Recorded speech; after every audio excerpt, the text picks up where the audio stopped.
Bonjour, moi j'ai lu votre rapport avec vraiment beaucoup d'intérêt, puis je l'ai trouvé fort pertinent.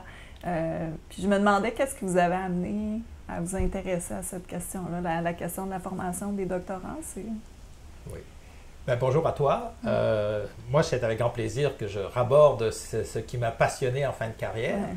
Alors, c'est venu comment? L'étincelle s'est produite lorsque j'étais au vice-rectorat à l'Université de Sherbrooke. Je voyais passer des statistiques qui indiquaient que le nombre d'inscrits au doctorat montait sans cesse. Ouais.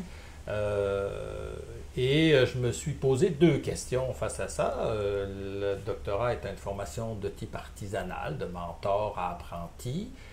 Le nombre de mentors n'augmentant pas beaucoup, le nombre d'apprentis augmentant beaucoup, est-ce qu'on a la même qualité de formation?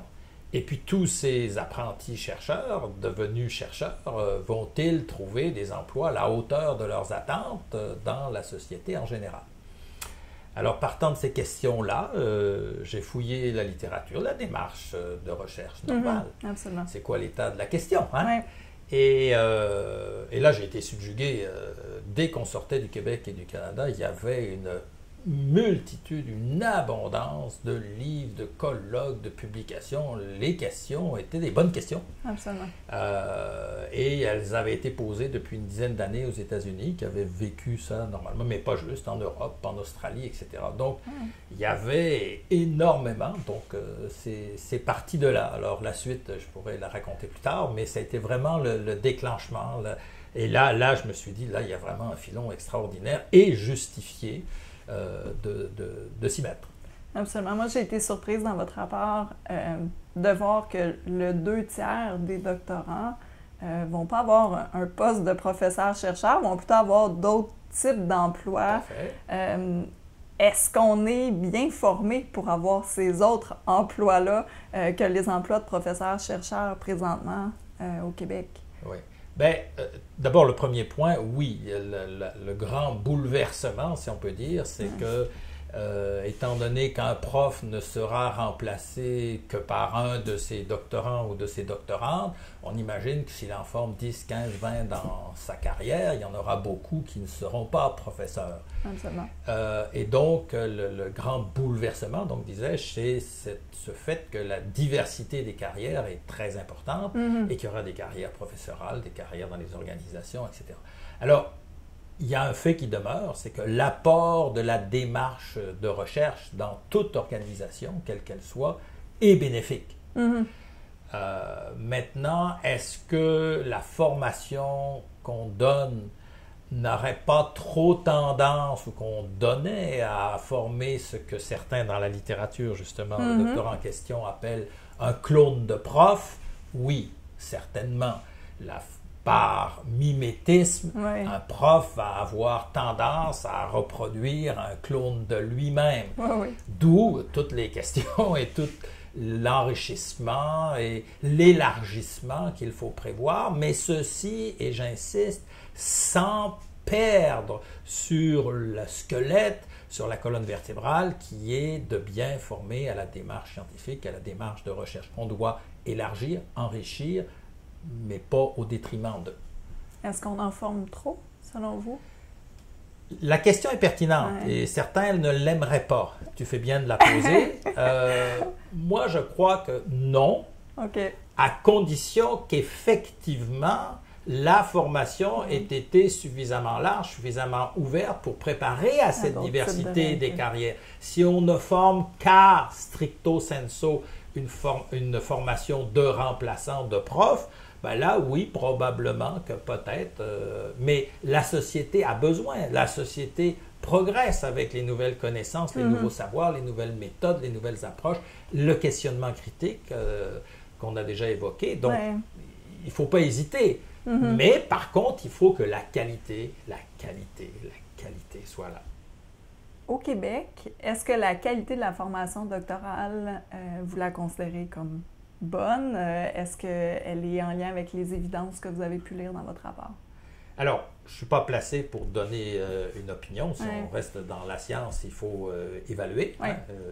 Et donc, ce qui se fait ailleurs, dans d'autres pays, pourrait être envisager ici, c'est-à-dire qu'on ne mesure pas, on n'évalue pas, on n'a pas véritablement de rétroaction formelle sur la qualité de la formation doctorale qui pourrait être, on pourrait envisager d'avoir effectivement des structures qui font le tour des institutions, des programmes, questionnent les profs, questionnent les doctorants, les doctorantes, questionnent les emplois.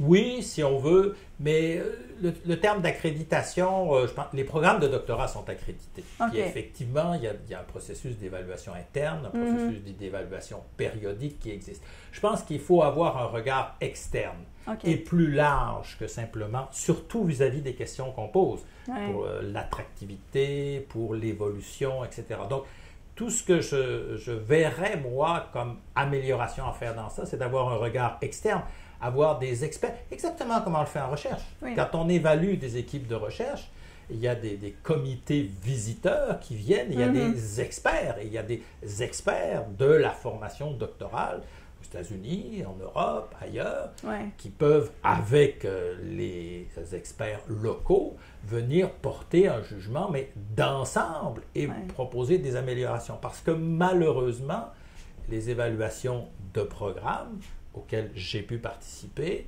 se terminent malheureusement par plus de ressources, plus de financement, etc., ce qui effectivement est souhaitable, mais pas suffisant. Il y a bien d'autres améliorations possibles qui ne sont pas prises en compte.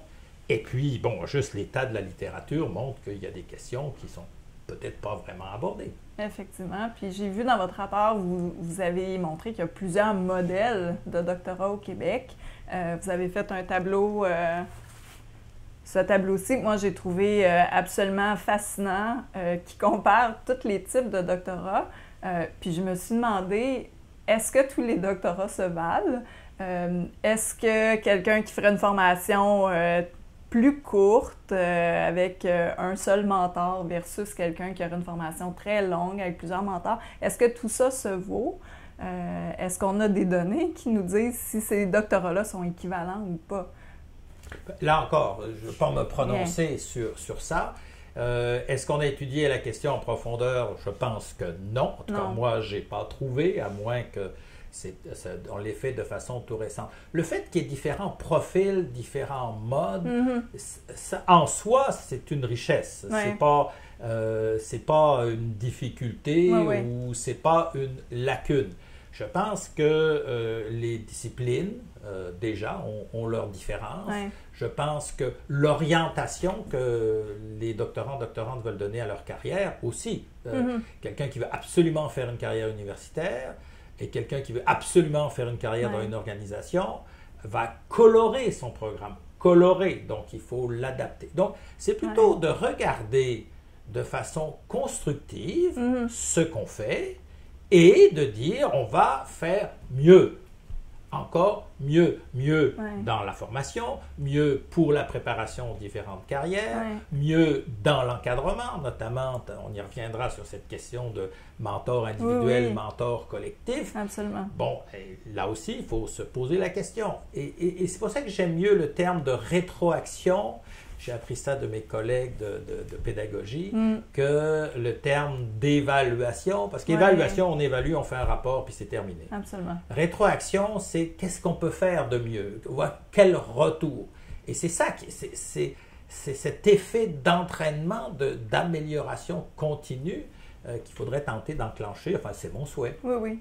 Puis dans les différents modèles de supervision, moi, je sais que j'ai opté pour une supervision plus collective. J'avais besoin de m'entourer d'un groupe, d'avoir, mon mentor, mon directeur, mais aussi une co-direction, des collaborateurs. Est-ce que vous sentez que ce modèle-là est plus facilitant pour les étudiants ou est-ce que le modèle traditionnel du mentor unique a encore sa place? Bon, pour moi, et là je vais être très clair, tout ce que j'ai lu, tout ce que j'ai expérimenté, un groupe de mentors, un collectif de mentors, c'est toujours mieux. Ça ne peut pas faire autrement. D'ailleurs, je rappelle historiquement que quand on voulait former un ouvrier de haute qualité, il faisait le tour de différents compagnons experts, et c'est ça qui faisait de lui l'ouvrier qualifié, l'artisan plutôt qualifié. Et comme la formation doctorale, c'est une formation artisanale, on apprend le métier en le faisant. Ce n'est pas des connaissances qu'on apprend, on apprend la démarche. Oui, il y a des connaissances au travers, mais c'est surtout la démarche. Donc oui, là, je serai sans ambiguïté, c'est clairement mieux. Il y a une résistance majeure, c'est le temps que ça prend, c'est le contrôle qu'on perd un peu, mais on gagne énormément. Et je pense que ça peut s'instaurer à condition, effectivement, que ça soit un effet d'entraînement, que tout le monde y gagne. Mais la richesse pour le doctorant est énorme parce que c'est le réseau, parce que c'est les connaissances et compétences de chacun, parce que c'est les mauvaises pistes qui sont d'emblée annihilées par tel ou tel compagnon qui, lui, a déjà, etc. Parce que c'est la profondeur du sujet et donc, après ça, l'attractivité à l'emploi qui est grandement améliorée. Donc, oui, ça sans l'ombre d'un doute. Que ça soit difficile à implanter, certes, mais ce n'est pas parce que c'est difficile à implanter qu'on doit ne pas l'aborder.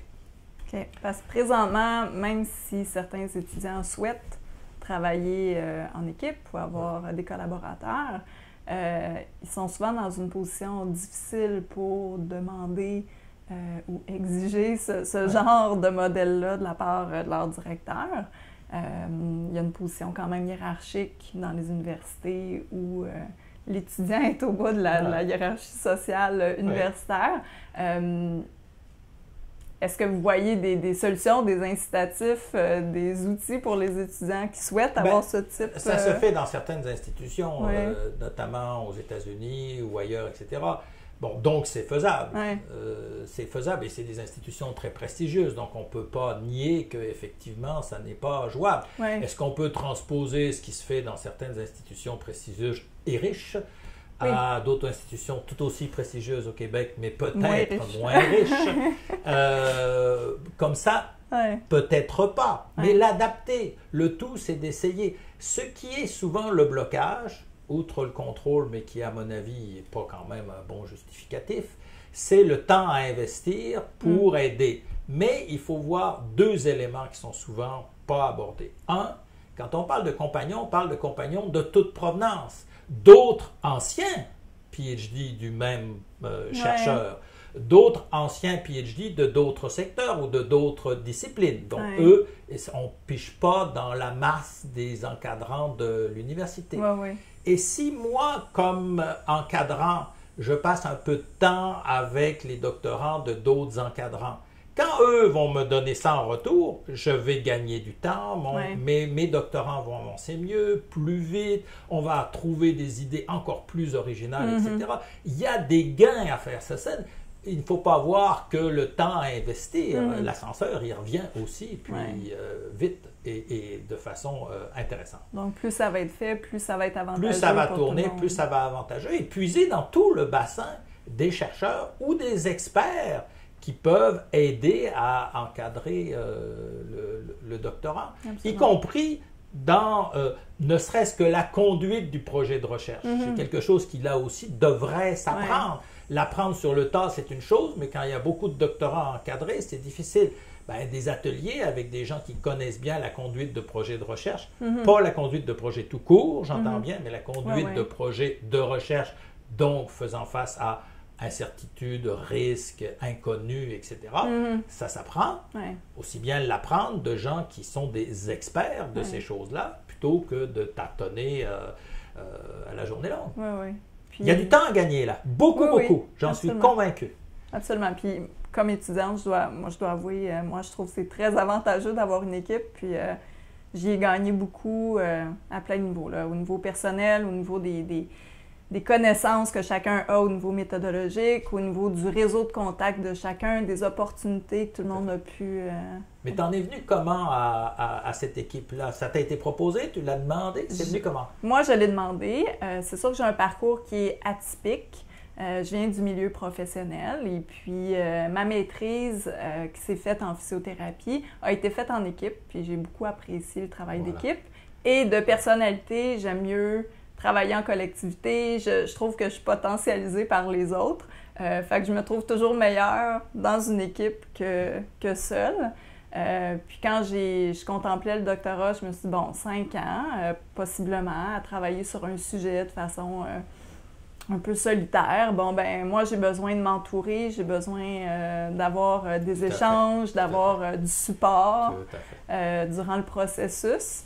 Et puis, pour moi, c'était impensable de faire un doctorat sans avoir le support d'une équipe. Fait que j'ai approché le directeur que je trouvais idéal, je lui en ai parlé.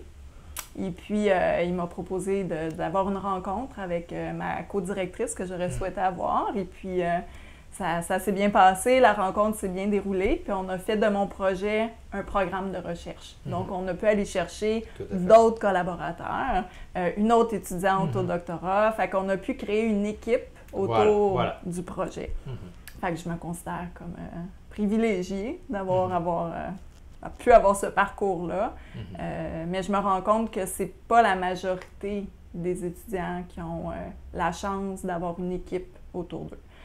La plupart vont fonctionner, oui, peut-être avec un co-directeur ou un directeur uniquement, mais je vois la différence dans mon parcours, puis je vois la différence d'opportunité aussi. Tout à fait. Non. Mais c'est très riche et très intéressant ce que tu racontes, parce qu'effectivement, c'est dans la littérature, mais c'est l'illustration concrète de ce qu'il y a dans la littérature. Maintenant, ces expériences, que ce soit en encadrement plus collectif ou en atelier d'enrichissement en cours de route ou quelle que soit la forme pédagogique, moi je crois qu'on gagnerait à aider les universités de la même façon qu'on fait en recherche. Pour moi, il faut garder la même démarche, à savoir amener les gens collectivement à travailler ensemble. Moi, c'est fondamental.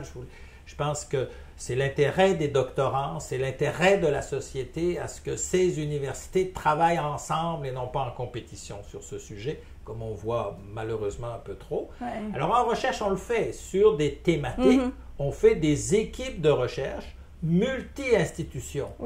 Je rêve d'équipes d'amélioration de la formation et de l'encadrement doctoral multi-institutions. Qu'est-ce que tu penserais de ça? C'est intéressant. Déjà, je vois un problème. On va le résoudre. Oui, c'est ça. Les universités sont plutôt indépendantes du pouvoir politique. Puis je pense qu'elles sont autonomes pour de bonnes raisons, pour éviter que le politique influence trop directement peut-être l'enseignement. Donc, elles sont en compétition les unes contre les autres aussi pour attirer les étudiants, pour avoir du financement, pour leur survie, leur prestige, leur rayonnement.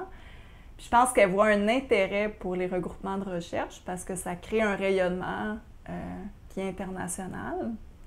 Au niveau de la formation doctorale, ça leur prendrait des incitatifs forts pour briser ces barrières-là puis travailler ensemble.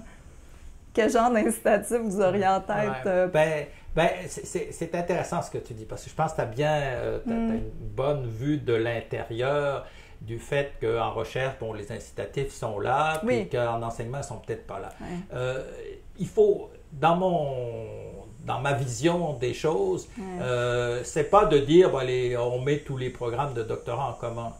On fait des projets d'amélioration de l'encadrement ou d'amélioration ou d'enrichissement de la formation collectivement, de même qu'on fait en recherche. On ne met pas tous les projets de recherche ensemble, etc. Comment on ferait? Mais comme en recherche. Comment est-ce que les universités, quand on dit aux universités on va créer des chaires de recherche multidisciplinaires, elles accourent? Elles accourent. Pourquoi? Parce qu'il y a de l'argent. Parce qu'il y a de l'argent. Faut pas se leurrer. Mais là, s'il y avait, et c'est mineur, la formation doctorale, c'est celle qui coûte le plus cher, son impact sur la société, c'est celle qui devrait être le plus important. Donc, on peut certainement, et là, quitte à faire par des fondations ou autres, on peut certainement imaginer que de la même façon qu'on fait en recherche, peut-être pas des chaires, parce que les chaires, c'est individuel, etc., mais qu'on ait des consortiums, ou des regroupements, peu importe comment on les appelle, qui, par exemple, essayent l'encadrement collectif. Alors, il y en a pas juste 2-3, il y a 2-3 regroupements, il y a les ateliers d'enrichissement, il y a peu importe les méthodes, les démarches, etc. Et là, on crée une stimulation, on crée ce que d'aucuns appellent la coopétition, c'est-à-dire on collabore tout en étant certes en compétition, mais on se renforce par rapport à là où est la compétition, c'est l'international. La compétition, c'est pas entre nous. La compétition, elle est par rapport à l'international pour le mieux des doctorants qu'on va former pour notre société. Donc, moi, je pense que c'est jouable. Et ce n'est pas des sommes extravagantes. Là, il faut arrêter par rapport à d'autres choses. Et je ne pense pas que ça soit une question d'intervention politique. C'est beaucoup plus une question que pour démarrer la roue, et les États-Unis l'ont fait, l'Europe l'a fait. Ils ont fait des programmes avec des incitatifs financiers pour inciter les gens à foncer. Puis, d'après vous, parce que ça faisait partie de vos recommandations en 2008. Oui. Puis pourtant, au Québec, il y a eu une période, un contexte social très favorable à discuter de ces questions-là en 2012 avec la grève étudiante, le printemps érable. Qu'est-ce qui fait que vos recommandations n'ont pas été entendues ou qu'elles n'ont pas été discutées lors du sommet de l'éducation, qui n'ont pas été mises de l'avant? Je ne sais pas, je peux émettre des hypothèses, comme tout bon chercheur. C'est pas cette question tout à fait pertinente. Bon, on l'a déjà dit, je crois que la question de gouvernance, la question de financement sont les questions de l'heure. Et malheureusement, la question de la qualité véritable de la formation, d'ailleurs à tous les niveaux, là, du CPE au doctorat en passant par la formation continue, n'est pas une question. On ne se la pose pas vraiment, elle est occultée complètement. Alors, c'est une question qui est difficile à amener parce que on pense qu'on fait bien et on fait bien, mais faire dire aux gens qu'on pourrait faire mieux, car tel est là le défi, c'est pas forcément facile. Alors, il y a des blocages, mais la question de la qualité, puis j'illustrerai par un exemple. J'avais été invité au forum sur l'enseignement supérieur. Le premier thématique, c'était la qualité. Donc, j'étais à l'aise sur ce sujet qui me passionne. Et j'ai proposé, entre autres, 2 chantiers, dont un sur la formation doctorale. Il y avait là des recteurs, il y avait là des associations étudiantes, il y avait là des journalistes, il y avait là...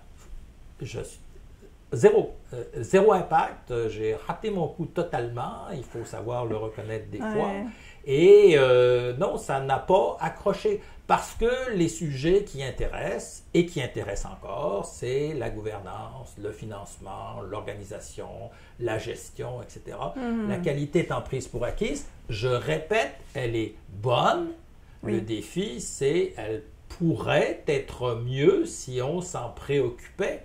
Et la question, c'est qu'est-ce qu'on fait avec l'argent pour la qualité, pas comment on le gère. Il faut que la question, c'est la qualité de la formation. Puis à quoi l'argent sert pour ça, pas pour d'autres choses. Puis toujours au niveau de la qualité, vous souleviez dans votre rapport des interrogations sur le type de rétroaction qu'on reçoit ou les modes d'évaluation des thèses qui sont souvent faits avec l'évaluation de la thèse et puis l'examen synthèse. Puis il n'y a pas d'autres modes d'évaluation continue des doctorants pendant le processus. Puis vous aviez mis une critique sur la thèse par article. Puis ça m'a étonnée parce que moi, j'ai choisi la thèse par article avec beaucoup d'intérêt, puis je suis très satisfaite de mon choix, entre autres parce que ça m'a permis d'avoir cette rétroaction-là au courant de mon doctorat. Fait que ça a été une façon pour moi de voir est-ce que je me situe bien, est-ce que mon sujet est bien orienté, puis d'avoir les commentaires, la rétroaction de mes collaborateurs sur mon sujet, bien sûr construire mon CV, mais aussi donner une utilité sociale à ma thèse, faire qu'elle est lue, qu'elle est diffusée aux personnes qui peuvent changer des choses. Mais je comprends tout à fait votre point sur le fait que la rédaction d'une thèse devrait être un processus plus individuel, puis qu'avec la rédaction d'articles, on finit par évaluer un travail collectif. Avez-vous des suggestions, comme c'est maintenant la norme, la plupart des gens font des thèses par article, comment mieux évaluer la progression d'un étudiant qui ferait des thèses par article? Alors, tu poses deux questions, d'après moi. Un, c'est l'évaluation continue en général. Oui. Et celle-là, elle se règle bien, si j'ose dire, avec le comité de thèse ou le compagnonnage collectif. Absolument. Qui permet régulièrement, tous les mois, 2 mois, 3 mois, de faire un retour formel, et puis pas juste de la part du directeur ou de la directrice de thèse, mais de plusieurs personnes, donc un retour riche et constructif très important. Donc ça se fait, et c'est un des autres avantages de l'encadrement collectif ou du compagnonnage, c'est ça, et un des gros avantages. Maintenant, sur la thèse par article, j'avais émis non pas une critique, mais peut-être une réserve, qui était le fait qu'on n'est plus très sûr, dans certains cas, vu que les publications ne sont pas forcément rédigées par le doctorant. Absolument. On sait que dans certains cas, le doctorant, la doctorante aura fourni des graphiques, des résultats, des éléments, mais n'aura peut-être pas rédigé, parce que dans la course auquel sont soumis les profs-chercheurs, ben, il faut publier vite, etc. Et quelqu'un d'expérimenté va pouvoir rédiger plus vite que le novice. Oui. OK. Donc, ça, on comprend. Oui. Mais je suis un tenant des approches hybrides. Okay. On est passé d'un extrême avec peut-être des thèses très longues, que ça prenait 6 mois à rédiger, le temps va vite et on a moins le temps. L'exigence de publish or perish a fait que, etc. Mais entre remettre 3 articles plus ou moins rédigés par le candidat et une introduction, une conclusion bâclée, et la thèse très longue, très détaillée, etc. On peut peut-être essayer de trouver une formule hybride et peut-être exiger que dans le lot, le candidat, la candidate ait rédigé par lui-même au moins un des articles, parce que ça fait partie du métier. Alors si on n'en a pas l'assurance, c'est un peu dommage. Toujours pareil, on lance des choses, mais est-ce qu'on a eu une rétroaction? Est-ce qu'on a évalué formellement ça? Le besoin est là, on est bien d'accord. Mais là encore, si on avait suffisamment de rétroaction, ben on pourrait voir si c'est bon ou comment adapter la formule de la thèse par article, que je comprends très bien et que je vois très bien.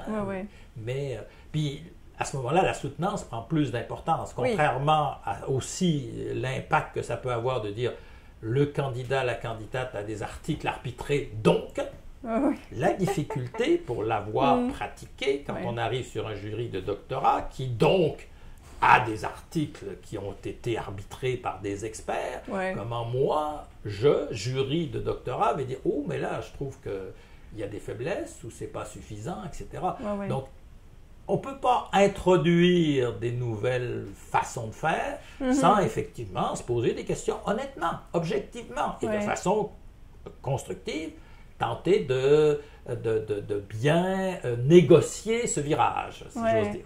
Ça ramène un peu la question des critères d'évaluation. Tout à fait. Qui sont un peu obscurs. Je dois avouer, pour l'examen de synthèse, pour la soutenance, c'est un peu une boîte noire de... Très variable.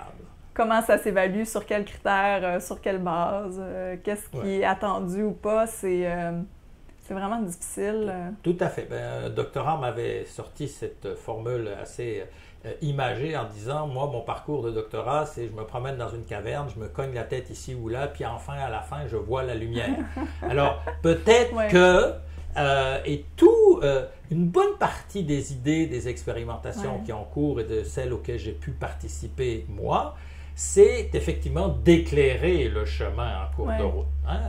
Il faut, et j'en suis, laisser au doctorant et à la doctorante sa liberté, son initiative, on apprend de ses erreurs, c'est vrai, mais à force, pourquoi vraiment se cogner tout le temps, pourquoi être toujours dans l'ombre, etc.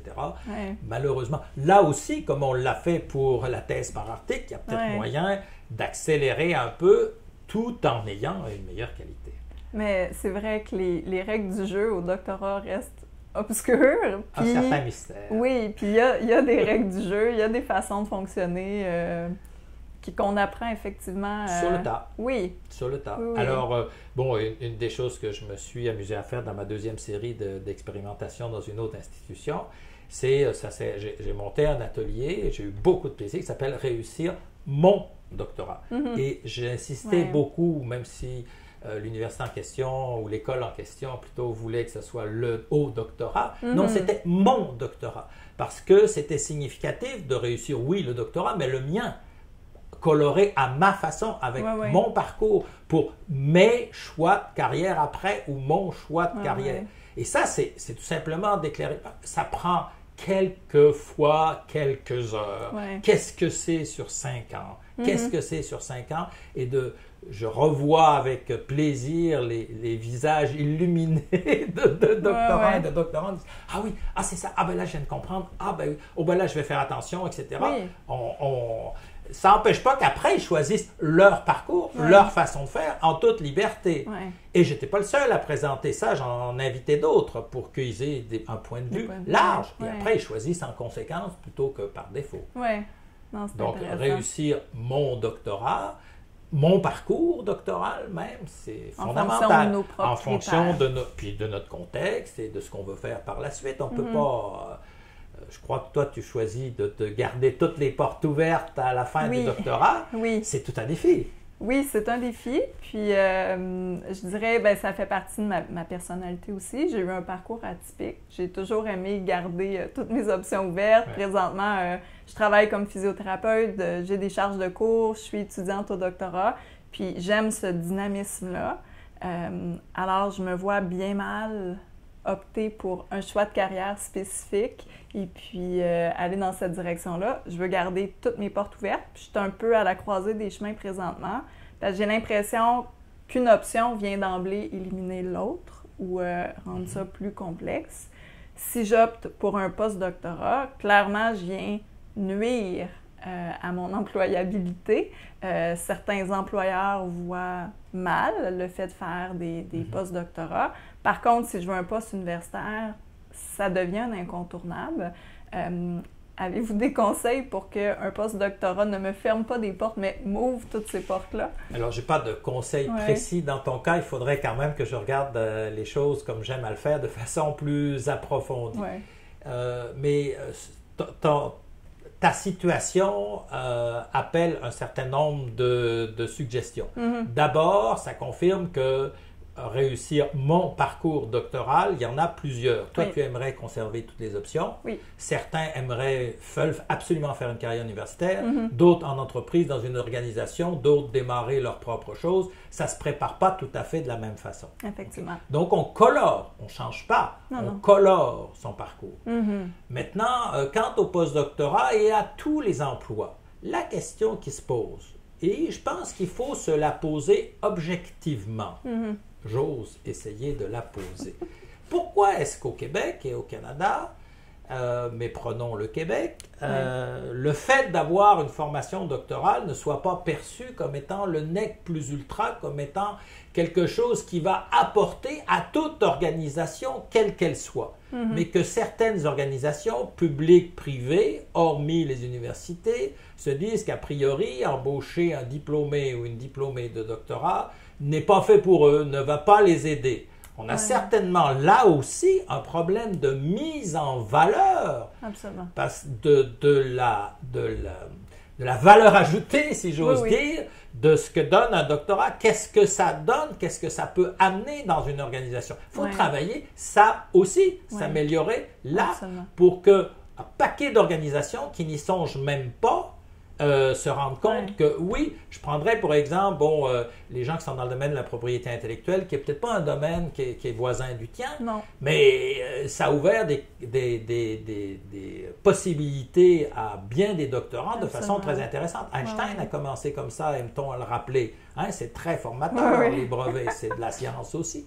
Donc, faire prendre conscience aux organisations de tout type la chance que représente d'avoir un doctorant ou une doctorante parmi eux, à condition de l'avoir bien préparé à un contexte qui n'est pas celui de clone de prof dans un milieu universitaire. On ne peut pas ignorer. Alors, il faut les deux. Il faut que chacun aille l'un vers l'autre en préparant mieux à cette diversité de carrières et en rendant ces carrières attrayantes pour les gens qui pourraient les vouloir dans leurs organisations. Oui, c'est intéressant. C'est assez fondamental. Ouais.